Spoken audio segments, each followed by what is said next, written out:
In MJ News this week, the planets appear to be out of alignment.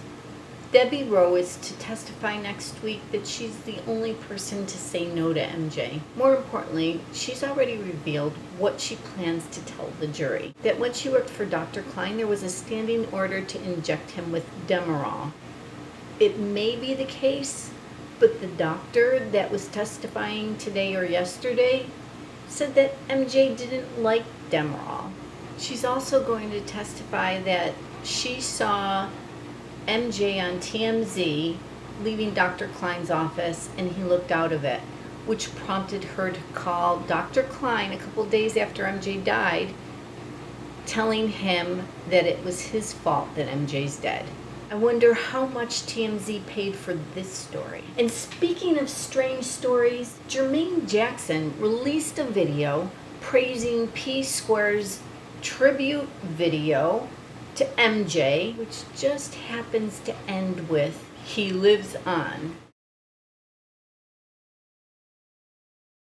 And we just don't see that statue of MJ outside of Fulham going anywhere, unless of course Fayed and Khan agree to move it to Vegas, which is where I see it's going to end up. Too much is going on in MJ News without the mention of Conrad Murray's name. So of course the drama doctor called a friend and left a message for AEG and MJ's family that he has no tolerance for lies.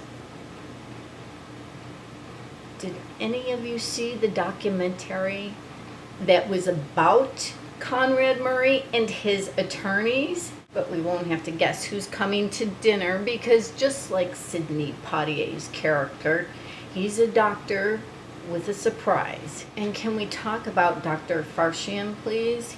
He's the expert AEG witness who, in my opinion, lied through his teeth for most of the testimony. First off, the school, St. Lucia Spartan Health Sciences University, where he got his medical training. These grads are ineligible for licensure by medical boards in some states, one of them being California. He talked about helping MJ with the 12 steps, but unless he created 12 new ones, he had no idea what he was talking about. He said that each of the steps is somewhat connected to asking God to help you get strength to battle addiction. Wrong. It's all about surrender, not battle. And only the first 3 and 11 is anything connected to God. And what I thought was interesting when they were asking him, do you know this doctor? Do you know this doctor? When they said, do you know Klein? He said yes, he recognized him from the media. When they said, do you know Murray? He said no. Who had a little bit more media coverage there, but not my place to judge here.